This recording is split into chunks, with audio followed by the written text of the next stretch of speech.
with my range and my punching, rather than moving in and then striking. I'm combining movement with the strike.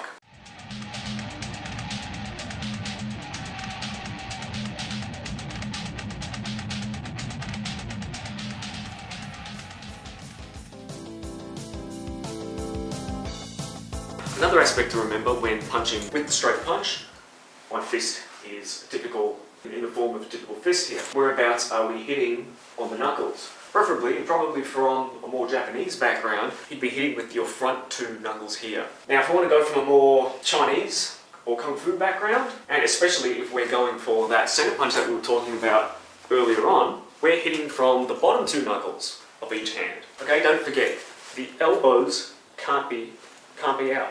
They have to be down here. What are we protecting here? Well, we're protecting our body. My arms are up here. I'm open to an attack in this region. And being one of the stinkier regions, we don't want that. Now another thing that we want, especially with your straight punch, is to keep your chin down. If I've got my chin up, well, that's a sweet, sweet target. I'm just looking for trouble by having my chin out. Okay, you want to retract your punches as soon as you can.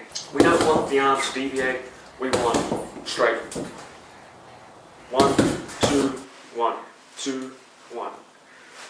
If my arm is doing this or it's going around, we don't want the arm to deviate.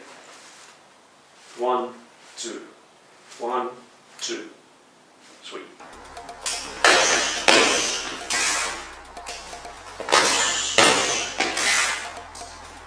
Okay, and with any sort of punch, you don't want to leave your arm out. You leave yourself open to being one of those guys in one of those demo videos because the guy leaves his arm out. You know? These guys can make it work, and that's cool. Just from a basic point of view, we don't want to leave our arms out. Nobody does.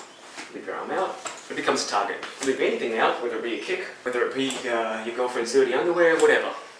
It's going to be a target. And oh, what a target. Okay, don't forget your footwork. You need to have your footwork on par with your upper body. If I'm out here and I'm not in his range for striking, obviously I'm in a kicking range sort of scenario there, I don't want to move in and then find myself, what I want is I've moved in or I've moved in. I'm trying to synchronize my feet with my range and my punching rather than moving in and then striking. I'm combining movement with the strike. Pivoting and using your hips is quite important.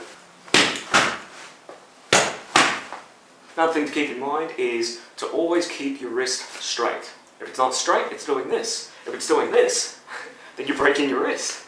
Or putting yourself into some kind of hand lock, which is also cool, but not so much for you. Even if you're not hitting hard, you can just practice.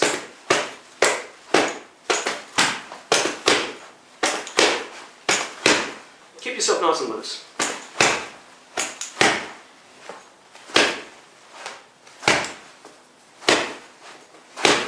For repetition, do it again and again and again. Sooner or later, find what works for you.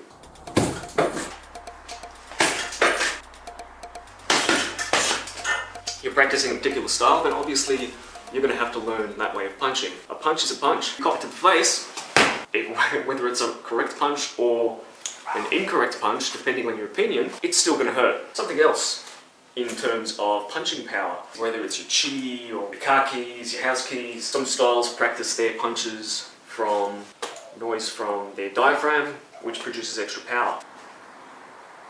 There's a science documentary a while back. It's from the UK. I think it might have been that science show that doesn't think very much of Twisted Sister. You might know which show I'm talking about. I think it was that one, and I could be wrong. And it was in regards to whether or not there was a physical change in people that would swear when having pain inflicted onto them. And they hooked them up to all sorts of gadgets and reading devices and things like that. I think they were getting tattoos at the time, or really painful massages, I think it might have been. And I've been to a few nice painful massages myself. Mine out of the gutter, because that's where I live. So they had a group of people swearing and a group of people that weren't swearing. And the pain tolerance for the people that were swearing was much higher. And it was that projection, it was that, whatever it was, they were letting out of their body by swearing. Quite an effective way to relieve stress and pain. If you translate that across to when you're actually striking, the more noise that you eject, the more powerful your punches will feel. Doing the silent sort of punch to